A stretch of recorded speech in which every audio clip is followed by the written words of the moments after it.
우리는 모두 예배자입니다라고 하는 제목 가지고 함께 하나님의 말씀을 나누려고 합니다. 지난 시간에 우리가 복음을 전하는 바나바와 바울, 우리 유대인들로부터 살인적인 시기심, 위협을 받고 힘들어하는 모습들 우리가 살펴보았죠. 왜 복음을 전하는 바나바와 바울에 대해서 이렇게까지 유대인들이 싫어했을까 생각해 보면 이유는 아주 간단합니다. 이들이 들어오기 이전부터 자신이 이 회당에서 중심이었고, 그리고 이 지역에서 나름 자신들의 입지가 굳건히 세워져 있었는데, 바나바 바울이 와서 한 번의 설교로 이 회당에 있는 사람들의 마음을 다 얻어버린 거야. 좀 이들 입장에서 보면은 그동안 말씀을 가르치고 회당에서 하나님 섬기는 법을 가르쳤던 자신들이 아니라 바나바와 바울이 내가 섬기는 성도들의 마음을 다 훔쳐갔다고 생각을 한 것이죠. 이렇든 저렇든 관계없이 회당에 모여있는 사람들의 예수 그리스도가 누구인지 알게 되고 하나님을 만나고 하나님 앞에 나오게 되었다면 그것을 우리가 충분히 감사할 수 있어야 되는데 이들이 그렇지를 못했습니다. 예나 지금이나 그러는 것 같아요. 사람들이 하나님께 참 특별하게 인정받고 싶어 하는 것 같은데 그런 욕망들 우리에게 다 있는 것 같습니다. 그런데 우리가 무엇을 인정해야 되냐면 하나님은 나를 사용하시지만 내 옆에 있는 분들도 사용하신다라는 거예요. 나만 사용하는 게 아니라는 뜻이죠. 그렇기 때문에 하나님께서 나를 사용하실 때는 우리가 겸손하고 자격 없는 나를 사용하심에 대한 감사를 가질 수 있어야 되겠지만 내가 아닌 다른 사람을 사용하실 때는 뭐 해야 됩니까? 그것을 인정해주고 격려해주고 칭찬할 필요가 있는 것이죠. 그런데 이들은 그러지 못했어요. 이것이 그리스도인다운 모습인데도 불구하고요. 아이들을 여러분들이 이제 앞으로 키울 때가 있을 겁니다. 아이들을 키우지 않아도 여러분들이 아마 이 조카들을 아마 많이 봤을 텐데 이 아이들을 키우다 보면요. 자기가 칭찬을 받다가 다른 친구가 칭찬을 받게 되면 그것을 보지를 못해요. 내가 칭찬을 받았는데 옆에 사람도 칭찬하면 그것을 아이들이 기쁜 마음으로 보지를 못하죠. 그래서 왜 나 아닌 저 사람을 칭찬하죠? 왜 방금 나에게 잘한다고 그랬는데 왜 이 사람도 이 친구도 잘한다고 하죠? 라고 하면서 마음에 불만이 일어나서 울음을 터뜨리는 경우가 꽤 많습니다. 자녀가 하나일 때는 모르겠지만 둘, 셋 키우면 이런 일들은 비일비재합니다. 그럴 때 제가 아이들에게 종종 이렇게 얘기를 해요. 너는 충분히 잘하고 있다. 하지만 내가 모든 것을 다 잘할 수는 없어. 네가 모든 것을 다 잘할 수는 없어. 하나님이 너에게 주신 내가 잘하는 것도 있고 내가 못하는 것도 있다. 그리고 네가 할 수 없는 것을 다른 친구들이 잘할 때도 있다. 그럴 때는 내가 잘하는 게 있어서 누군가에게 칭찬을 받을 때는 겸손하면 되지만 나보다도 더 잘하는 친구가 옆에 있을 때는 그것을 인정해주고 격려해주고 칭찬해주는 것이 그게 건강한 마음이라는 것이죠. 저는 사랑하는 우리 청년들이 또 사랑하는 우리 성도들이 이런 넉넉한 마음을 가졌으면 참 좋겠습니다. 여러분 교회들도 마찬가지인데요. 교회는 각각 저마다의 사역을 감당하고 있어요. 대한민국에 있는 규모에 따라서 그리고 그 교회의 역량에 따라서 하나님께서 다양한 방식으로 교회를 사용하고 계십니다. 우리가 보기에는 교회가 크다, 작다 이렇게 보지만 하나님의 눈에는 교회는 교회일 뿐이지 교회가 크다, 작다는 없습니다. 딸은 딸이고 아들은 아들이지 더 좋은 딸, 더 좋은 나쁜 아들 이런 개념이 없는 것과 마찬가지예요. 단지 조금 더 규모를 갖고 있고 영향력이 있는 곳에 하나님이 기대하고 요구하는 것이 또 그들이 져야 되는 책임이 조금 더 있을 뿐인 겁니다. 여러분들 아마 생활하다 보면 나보다도 더 뛰어난 탁월한 실력을 가지고 있는 사람들 혹은 신앙을 가지고 있는 사람들을 만나게 될 거야. 그때 여러분 그런 사람들 만날 때마다 인정해 주십시오. 인정해 주십시오. 싫습니까? 인정해 주십시오. 그러니까 여러분들이 누군가에게 인정을 받을 때 겸손하십시오. 바나바 바울이요, 그 예수 그리스도의 복음, 그 복음 하나 전했다고 하는 이유로 갖은 수모를 다 겪습니다. 수치, 거짓 프레임으로 인한 오해, 왜곡됨, 그리고 급기야 쫓겨남을 당하게 되죠. 근데도 불구하고 이들이 담대하게 예수 그리스도가 우리의 유일한 구원자라고 하는 사실을 전하는 데 있어서 멈추질 않습니다. 이유가 간단했는데 그 이유가 바로 성경은 제자들이었기 때문이다라고 이야기를 했어요. 제자들이었기 때문에. 그 어떤 것도 복음을 향한 이들의 열정을 꺾을 수 없었다라고 이야기를 하죠. 가끔 여러분들이 신앙생활 하다 보면 이런 표현들을 종종 들어봤을 거예요. 성령의 불을 받아야 돼. 성령의 불을 받아야 돼라고 하는 말을 들어보셨을 거예요. 성령의 불은 도대체 뭘까요? 그래서 여러분들 보통 성령의 불을 받으러 갈 때 기도하시는 분들이 성령의 불을 줄게요 라고 하면 불 받아라 라고 얘기합니까? 아니면 불 막 이럽니까? 여러분들이 기도를 안 받아보셔서 잘 모르실 수 있지만 불이 뜨거우니까 데인 것처럼 막 불 이렇게 하는데, 그렇게 해서 여러분 마음에 뭔가 짜릿한 게 오는 게 불 받은 게 아니에요. 그렇게 불 받고 왔다고 해서 집에 와가지고 나 불 받았다고 하는데 막 누군가가 내 기분 조금만 나쁘게 하고 내 아내가 내 남편이 기분 상하게 하면 뭐예요? 네가 내 불을 다 꺼뜨렸다. 무슨 성령의 불이 성냥개비 불도 아니고 그렇게 쉽게 꺼지나. 성령의 불을 받았다고 하는 것은 여러분 예수 그리스도의 복음의 열정을 가졌다는 뜻이에요.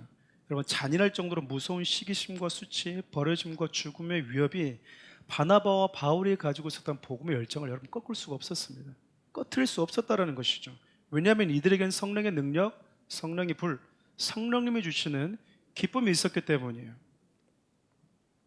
여러분 그 기쁨이요, 사람들로 받는 조롱과 거짓된 프레임, 왜곡된 오해, 이 모든 것들을 견뎌내고 하나님이 주신 사명을 감당하게 만들었어요.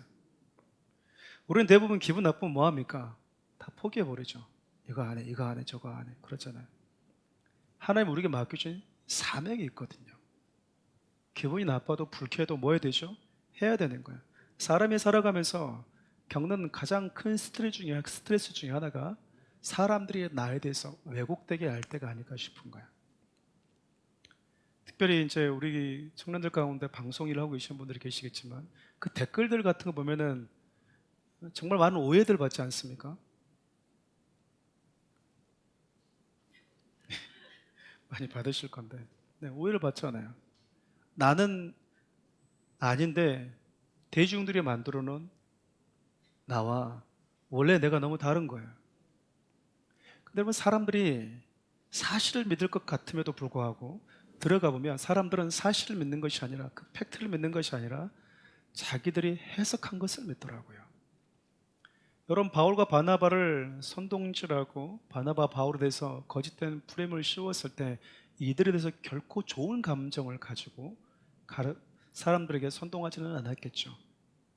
이 사람들 이런 사람들이야, 이런 의도로 왔어, 잘못된 사람들이야 라고 하는 건 수많은 거짓된 사실들, 정보들을 사람들에게 막 쏟아부어 주지 않았겠습니까? 그럼 사람들은 그걸 듣고 어떻게 해야 되죠?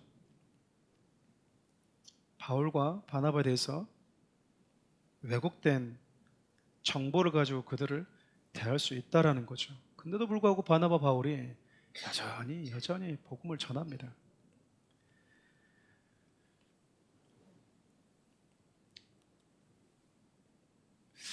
근데 여러분 바울이 이 비시디아 안디옥에서 복음을 전하다가 여러 가지 위협으로 인해서 이제 이고니온이라고 하는 곳까지 이제 다시 오게 되는데 바울이 이곳에서도 또 복음을 전합니다.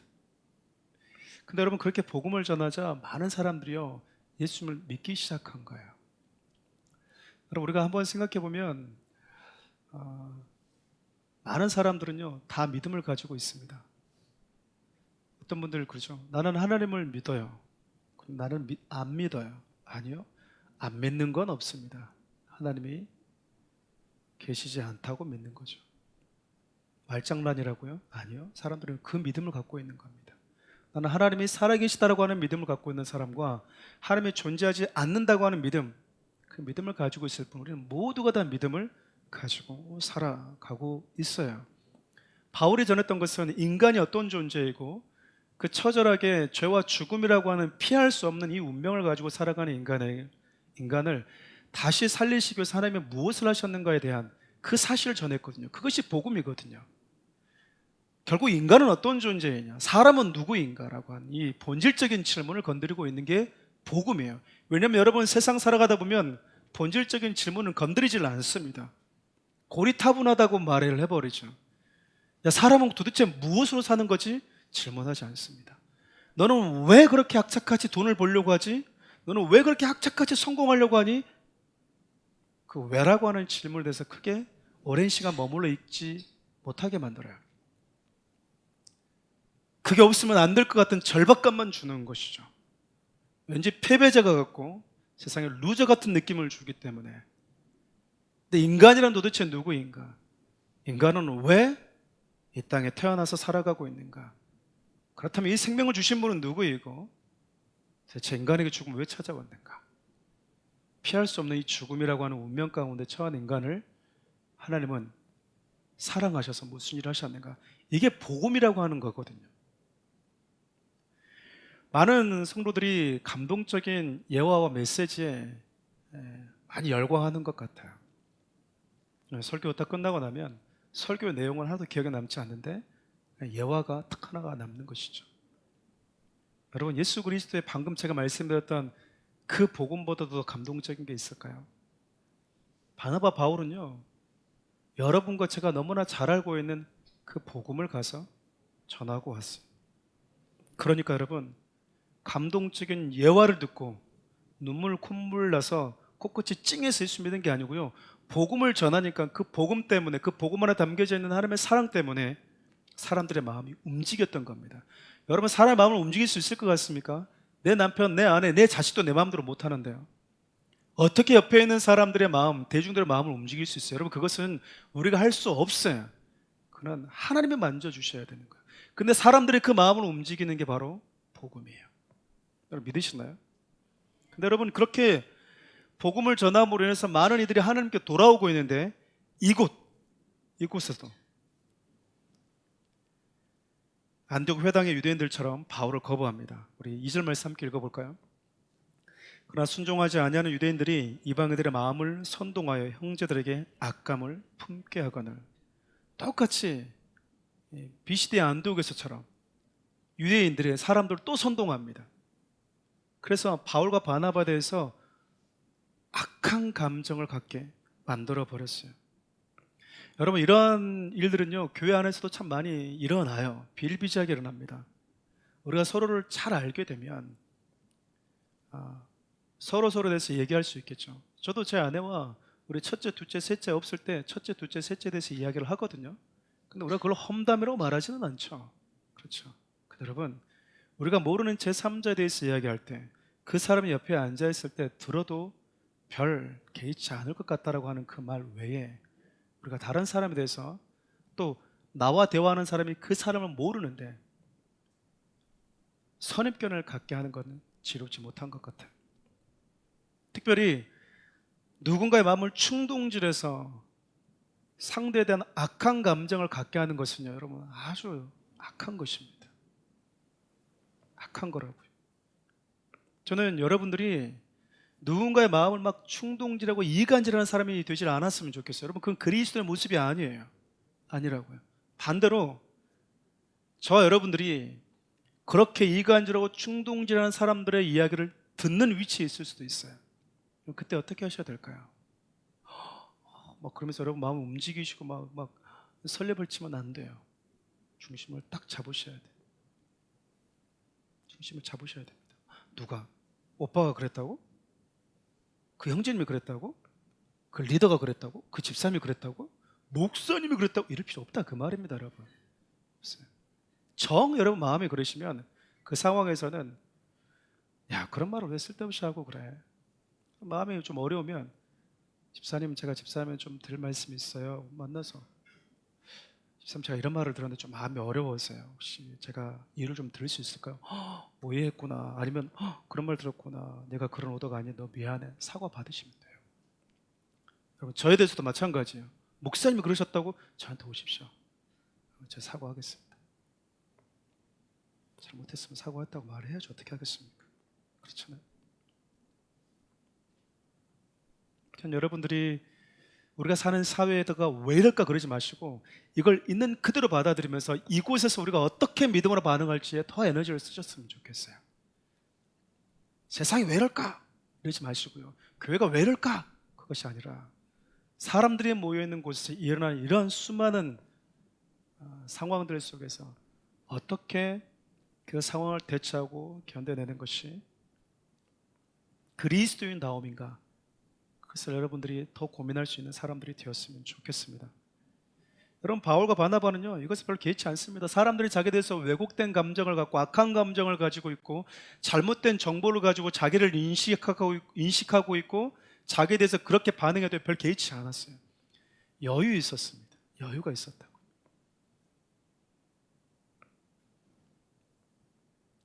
사람들 수많은 선동에 놀아나지 않고요 복음에 대한 열정도 식지를 않았습니다. 우리 3절 말씀 함께 읽어볼까요? 두 사도가 오래 있어 주를 힘입어 담대히 말하니 주께서 그들의 손으로 표적과 기사를 행하게 하사 자기 은혜의 말씀을 증언하게 하시니. 여러분, 성령을 받으면요 힘든 일이 사라지는 게 아니에요. 여러분들이 때로는 교회 오실 때 마음의 위안을 얻기 위해서 오신 분들도 있을 거예요. 힘드니까 종교 하나 가져볼까 올해 시작하면서 그런 마음도 있을 수 있어요. 내 사업이 힘든데 조금 기도하면 뭔가 좀 달라질까? 라는 마음 가지고 내가 취직도 준비해야 되고 내 진로도 있고 여러 가지 마음 가지고 오실 수 있어요. 저는 잘못됐다고 생각하지 않습니다. 왜냐하면 하나님이 저와 여러분들을 부르는 방식은 다양하기 때문에 그래요. 그러나 이곳에 오시게 되면 여러분들이 아실 게 있어요. 예수를 믿어도 신앙생활을 해도 여전히 힘든 일은 사라지지 않습니다.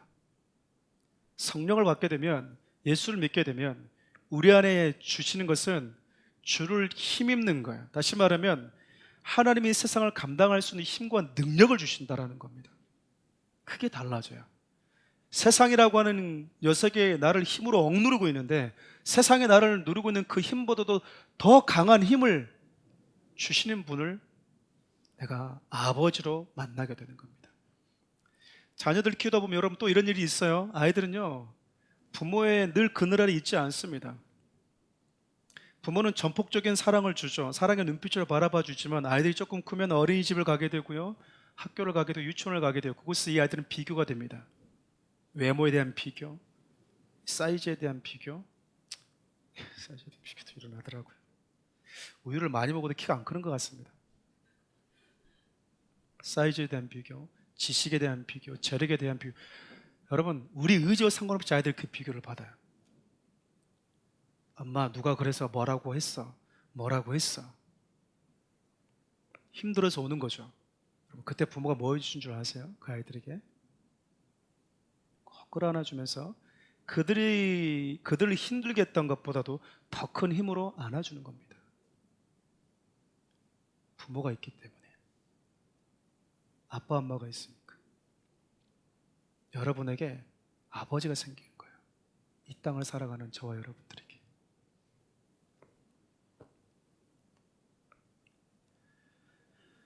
그럼에도 불구하고 목회자는 여러분들이 힘든 일을 가능하게 겪지 않았으면 좋겠죠. 그런데 여러분들이 피치 못하게 그런 힘들고 어려운 일들을 만나실 때, 누군가의 그런 말들을 들으셨을 때 주를 힘입어서 그 모든 것들을 감당할 수 있는 실력을 갖춘 사람들이 되면 참 좋겠어요. 여러분, 그런데 따지고 보면 바울과 바나바가 이런 대우를 받고 이렇게 힘든 일을 겪을 수밖에 없었던 이유는 아주 단순했잖아요. 복음 때문이었습니다. 예수님 때문이었다 그 말이야. 예수 믿고 나서부터 소위 세상적으로 말하면 바나바 바울은 정말 힘든 삶, 사서 생고생하는 일을 많이 만났다라는 거죠. 아니 예수를 믿지 않았다면, 아니 믿어도 그냥 교회만 한 번씩 어쩌다가 왔다 갔다 하는, 성탄절에 한 번씩 초코파이 먹으러 왔다 갔다 하는 정도. 요즘에는 초코파이 안 주죠. 더 좋은 거 주잖아요. 그렇죠? 더 피터빵 주지 않습니까 우리 교회? 그렇지 않습니까? 더 좋은 빵을 줍니다. 그렇잖아요. 요즘엔 초코파이 안 옵니다. 더 피터 정도는 돼야지 우리가 피터를 드시려면 백화점으로 가셔야 됩니다.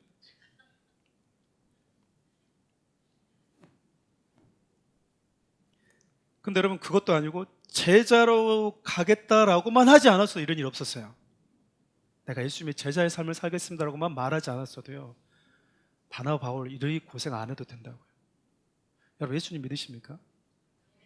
예수님의 제자로 살겠습니까? 고민하고 대답하셔야 돼요. 이 두 번째 아멘은. 예수님 믿으시죠? 예수님의 제자의 길을 걸어가시겠습니까? 이렇게 소리가 적은 게 정상이에요. 마음으로, 입으로 고민하고 있는 게 정상이다고요. 예수님의 제자들에게 물을 때요. 누구든지 나를 따라오거든 할 때 다 나 따라와야 돼. 내 제자들이 이렇게 말씀하지 않으셨어요. 영어 성경을 보면 그런 표현이 있다고 그래요. 굳이 너희들이 나를 따라오려면 네 자신을 부인하고 십자가 져야 된다. 그게 제자의 삶이라고 하는 것을 우리 주님은 분명하게 말씀해 주셨어요. 다시 말하면 예수님이 가신 것처럼 똑같은 삶을 걸어가겠다라는 거예요. 주를 힘입어서 이 모든 것들을 견딜 수 있었다. 이것도 마찬가지입니다. 여러분 바울이 이 모든 것들을 수치, 조롱, 비난, 버려짐을 당했을 때 누구 생각했을까요? 우리 주님이 생각했다라는 거예요. 우리 주님은 사랑하는 자들로부터 외면당했을 때, 버림당했을 때, 내가 구원하기 위해서 온 나의 백성이 십자가에 소리쳤을 때, 그때 우리 주님 어떻게 행동하셨는가? 그것을 보고 따라쟁이처럼 따라해보는 것이 제자들이거든요. 자, 사랑하는 우리 청년들, 이왕 예수 믿었기 때문에 그냥 무리로 살지 마시고 제자로 살길 바라요. 제자, 그리스도의 멋진 제자들. 가끔 보면은 그 배우들, 연예인들 보면은 막 저 SM 소속입니다. 저 JYP, 뭐 YG 소속, 뭐 자랑스럽게 얘기하더라고요. 여러분 예수 소속이에요. 하나님의 나라 소속이라고요. 당당하시기 바랍니다. 그렇게 여러분 수많은 비난과 그리고 버려짐 속에서도 담대하게 복음을 전해왔던 바울이 그곳에서도 쫓겨나게 됩니다. 도망오게 돼요. 살인적인 위협을 받게 되면서. 그러다가 루스드라까지 바울과 바나바가 도망을 오게 되는데요. 이곳에서도 복음을 전하는데 여기서 복음 전하다가 무슨 일이 벌어지냐면 태어날 때부터 한 번도 걷지 못했던 한 사람이 걷게 되는 일이 벌어져요. 우리 8절과 9절 말씀 함께 읽어볼까요? 루스드라에 발을 쓰지 못하는 한 사람이 앉아 있는데 나면서 걷지 못하게 되어 걸어본 적이 없는 자라. 바울이 말하는 것을 듣거늘 바울이 주목하여 구원받을 만한 믿음이 그에게 있는 것을 보시고, 바울이 자신이 전한 예수 그리스도의 복음을 듣고 있던 그에게 질병까지 회복시킬 믿음이 흘러가고 있다는 게 바울의 눈에 보였던 거예요. 저는 여러분들이 보이는 믿음을 가졌으면 좋겠습니다. 숨겨두는 믿음이 아니고요. 여러분 주위에 있는 사람들이 너 믿음이 있구나, 너 믿음의 사람이구나 라고 하는 그 정체성을 분명하게 가질 수 있는. 여러분 우리가 서초동에서 왔다 갔다 하고 정장 입고 왔다 갔다 하고 그러면은 누굴 것 같아요? 예? 말이 어렵나요? 예. 서초동 여기 법원에서 왔다 갔다 하고 그러면 대충 누굴 것 같아요? 혹시 판사인가? 혹시 뭐 검사인가? 변호사인가? 호감이 좀 가죠. 딱 보면은 저 사람 뭐 배우인가? 이게 오지 않나요? 보여져야 된다는 거예요. 보여져야 돼요. 바울이 여러분 예수 그리스도의 복음을 전한 거예요. 예수님이 죄와 죽음 아래에 있는 우리를 건져내셨다. 우리를 거기서 끄집어내셨다. 회복시키셨다라고 하는 말씀을 들으면서 이 친구 마음속에 그 믿음이 흘러간 것 같아요. 그렇다면 이분이 내 영혼의 치료자라면 내 삶의 내 질병도 태어날 때부터 한 번도 걷지 못했던 내 몸도 고칠 수 있지 않을까라고는 이 믿음이 그 친구 마음에 들어간 거야. 여러분 그래서 하나님은 우리에게 절대적으로 무조건적인 은혜를 주시기도 하시지만 어떤 부분에서 하나님을 믿는 그 믿음은요 하나님의 능력을 나에게 흘러들어오게 만드는 통로이기도 하다라는 거예요. 믿음은요, 하나님이 나에게서 일하시게 만드는 하나님의 능력을 내 삶 가운데 일으키는 아주 놀라운 통로라는 겁니다. 여러분, 믿음을 가지시기를 바라요. 그럼 말씀을 들을 때 바나바와 바울은 뭘 본 거죠? 이 사람에게 믿음이 흘러가고 있구나. 이 사람에게 말씀이 흘러가고 있구나. 근데 문제는 이때 일어났어요. 우리 13절 말씀 함께 읽어볼까요? 시외 제우스 신당의 세상이 소와 화환을 가지고 대문 앞에 와서 무리와 함께 제사하니라. 이 제우스 신당에서 제우스 신을 섬기는 이 제사장이 뭘 가져와요? 너무 재밌죠? 소 한 마리 끌고 왔어요. 그리고 뭘 갖고 와요? 화환을 가져왔어요. 왜요? 누구를 제사하려고요? 바나바와 바울을. 바나바는 제우스, 바울은 헤르메스. 이분들이 신이다라고 뭐 하는 거죠? 제사하려고 왔던 거예요. 저는 이거 보면서 되게 좀 이렇게 웃겼어요. 왜냐면 한평생 제우스 신전에서 제우스 신을 섬기는 제사장도 제우스가 누군지를 몰랐다는 거 아니겠어요? 그렇지 않나요? 그러니까 바나바 보고 누구라고 생각한 거예요? 제우스라고 생각한 거예요. 그러니까 이 얘기는 평생 제우스 신전에서 제우스를 섬기는 그 제사장도 제우스가 누군지 모르고 섬겨왔다는 이야기잖아요. 우리가 다 그래요. 그래서 무속인들이 여러분 전보러 가면 첫 번째 얘기하죠. 이렇게 딱 집에 감나무 있지? 그러면 없는데요. 있으면 큰일 날 뻔했어. 감나무 있지? 없는데요. 있는데요. 그러면 이제 어떻게 알았지? 이가 되는 거예요. 집에 배나무 있지? 이러면 어떻게 알았지? 당장 배! 뭐 이렇게 해야 되는 거예요. 그것 때문에 안 되고 있어. 대부분 사람들이 가지고 있는 게 비슷하잖아요. 묘를 어디다가 뒀어? 뭐 이런 거. 묘 파야 되나?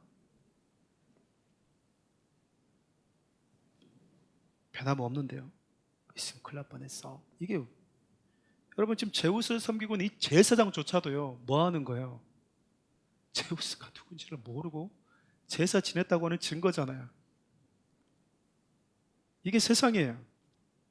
근데 여러분 이 중심인 당사자는 나쁠 게 없어요. 그렇지 않나요? 우리가 뭐 정치인들 보면 정치인들 막 추앙할 때 아이 이러잖아요. 뭐 이승만 같습니다. 뭐 김구 같습니다. 그러면은 제가 무슨 김구입니까? 제가 무슨 이승만입니까? 이렇게 이러지 않잖아요. 당시 이순신 장군입니다. 뭐 세종대왕 같습니다. 그러면 저를 어떻게 거기다 비교하면 이러지 않잖아요. 대중들이 군중들이 나를 그렇게 추앙하면은 그 추앙의 자리에 머물러 있는 그 즐거움이 달콤하거든요. 그렇지 않나요? 알게 뭐예요? 지금 제사장이 와가지고 소 한 마리 들고 와서 화환 들고 세상에 제우스시여라고 했을 때 어떻게 알아봤니? 이 한마디면 끝나는 거잖아요. 네가 이제 알아보는구나 나를. 그러면요 이 사람은 하나님이 되는 거예요. 그 순간부터. 바울과 바나바는 그렇지 않나요? 네가 매일 제우스 신전에서 제사 지내더니 이제서야 나를 알아보았느냐, 그 한마디면 끝난다고요. 근데 바나바 바울이요 그 제사 받는 자리, 예배 받는 자리에 머물러 있지 않아요. 오히려 이 헛된 것 하지 말라고 하나님이 복음 전해 주었는데 라고 얘기를 합니다. 그리고 하나님이 나와 같은 죄인을 통해서 놀라운 역사를 일으키신 궁극적인 이유는 바로 이것 때문이라고 얘기를 해요. 우리 15절 읽어볼까요? 이때 여러분이 어찌하여 이러한 일을 하느냐, 우리도 여러분과 같은 성정을 가진 사람이라. 여러분에게 복음을 전하는 것은 이런 헛된 일을 버리고 천지와 바다와 그 가운데 만물을 지으시고 살아계신 하나님께로 돌아오게 하려 함이라. 하나님께로 돌아오도록 하기 위해서 하나님이 너희들과 성정의 똑같은 나를 이 순간에 들어서 하나님의 치유의 도구로 사용하셨다는 것을 바울과 바나바는 너무나 잘 알고 있었다는 거예요. 너무나 잘 알고 있었어요. 여러분, 저를 포함해서 교회 있는 리더십들이 얼마나 여러분들의 마음 훔치기 어렵나요, 요즘에는? 그렇게 어렵지 않아요, 여러분. 진짜 독 한 번 먹으면요. 저 일부 때도 얘기했는데 제가 학창 시절 때 제가 살았던 마을에서 이렇게 집회를 하고 그러면 목사님이 이렇게 그 물을 이렇게 마시잖아요. 그 물 남은 물 마시면 아주 좋다고 그랬어요. 남은 물 마시라고. 그러면은 그 물 끝나면 강사님 물 다 마시면 안 되잖아요. 조금만 남아 있어야 되잖아요. 그 컵에 남아 있는 물 한 모금 마시면 뭔가 신비로울 것 같은 느낌. 그 실제로 그렇게 말씀하신 강사들도 있었어요. 이거 내가 마시던 물인데 이거 먹으면 또 종종 하나님이 치유가 나타나요? 뭐 이랬어요. 그러면 여러분 끝나고 나서 그 강사가 먹다 남은 물 한 번 마시려고 막 그 침 묻어 있는 거 그거 먹으려고 깨끗한 물을 마시면 되잖아요. 강사에 침 들어간 물을 왜 마셔요? 사람들이 그렇게 빠져요. 그러니까 이단들이 물 장사를 많이 하나 봐요. 이단들이 이거 생수다, 이거 먹으면 뭐 일어난다, 치유가 나타난다, 물 장사만 하잖아요. 이 이단들이, 교주들이. 그렇게 사람들이 어리석다고요. 여러분, 그런 치유도 나타나지 않았지만 행여나 그런 치유가 나타나서 목사님이 마셨던 물 한 잔 마셨더니 내 몸에서 갑자기 시원해지니 회복이 일어났어요. 하나님이 그렇게도 일하시는 때가 있는데 제가 아니고요, 하나님이 당신을 일으키셨어요. 하나님이 당신에게 어떤 분이신지 알려주기 위해서 그 일을 하셨나 봅니다 라고 나는 뭐 해야 됩니까? 빠져야 되잖아요. 근데 그 자리에 그냥 계속 서 있는 거예요. 안 나가고. 목사님 또 물 주시면 안 됩니까? 이제 그때부터 뭐 하는 거예요? 물 한 컵이 10,000원이 되고 10만 원이 되고 줄 서게 된다, 이거. 앞서 얘기했잖아요. 바울이 제우스가 누구인지도 모르고 제우스 신전에서 제사 지냈던 그 제사장이 제우스시여라고 말할 때 이제 알아보았느냐라고 말하면 끝난다고요. 그 한마디면 이제 탄탄대로예요. 누구도 거기에 대해서 토를 달 사람이 없어요.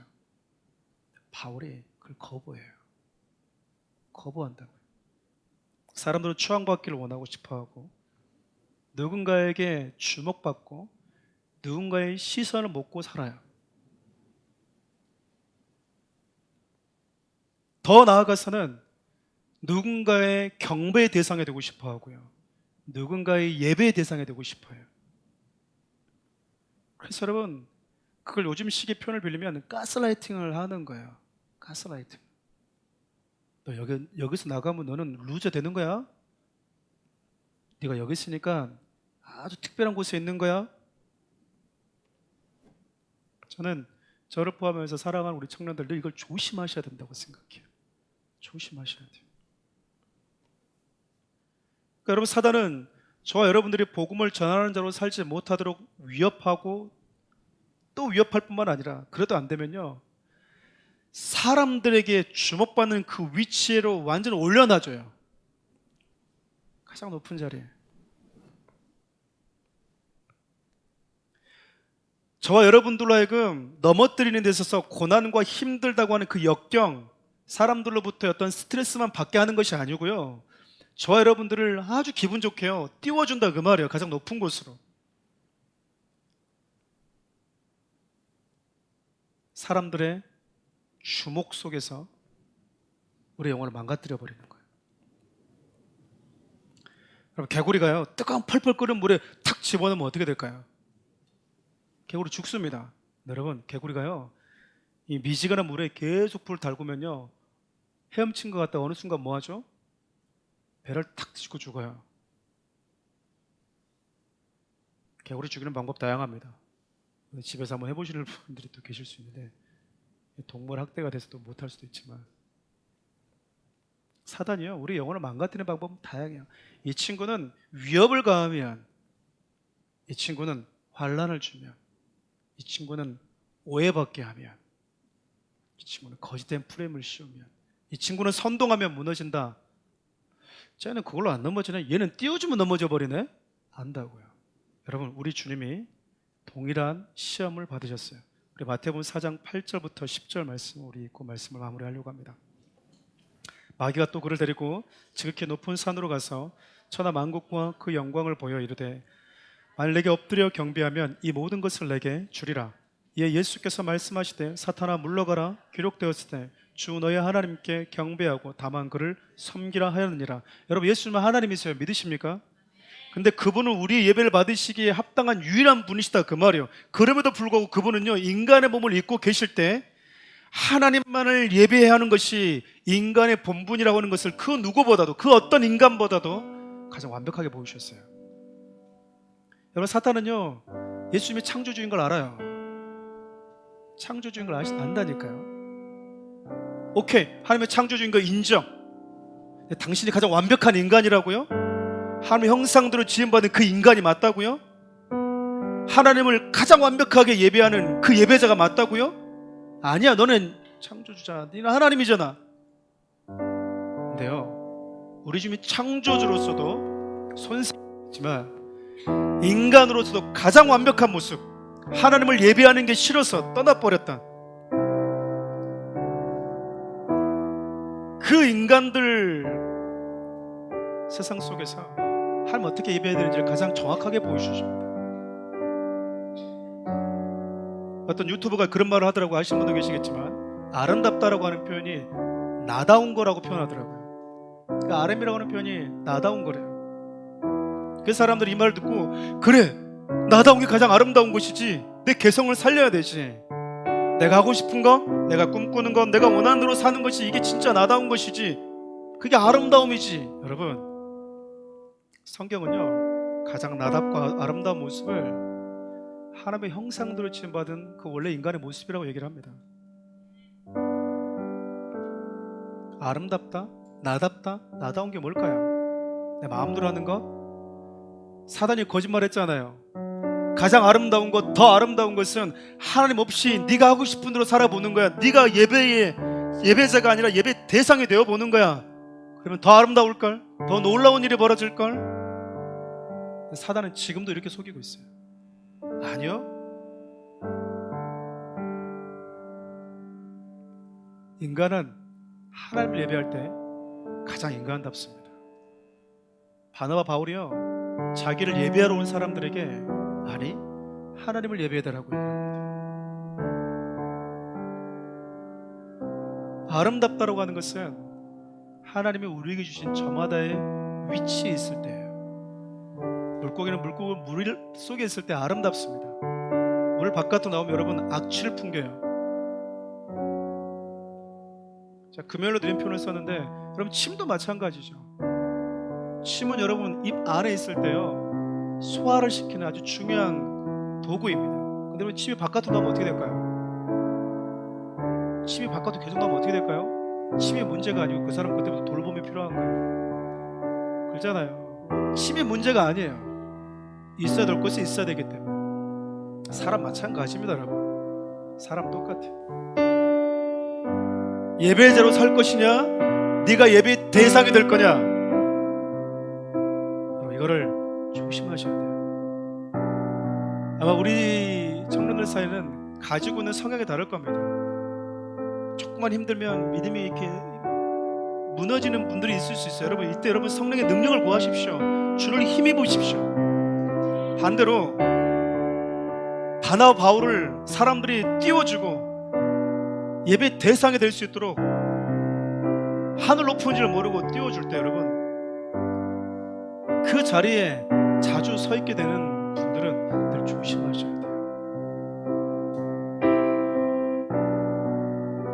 복음 때문에 받는 고난도 힘들지만 예수님 때문에 나름 사람들의 주목을 받는 자리에서 예배자가 예배의 대상이 되고 싶은 순간의 유혹도요, 참 무섭습니다. 자, 사랑하는 우리 청년들이, 사랑하는 우리 성도들이 여러분을 통해서 수많은 자들을 부르신다 하더라도, 여러분을 통해서 수많은 자들을 고치시고 회복시키신다 하더라도, 여러분들 통해서 많은 영혼들의 마음이 위로를 받고 치유가 되어진다 하더라도, 우리는 예배자라고 하는 것을 기억하며 살길 바라요. 우리 이 찬양을 주님께 올려드립시다.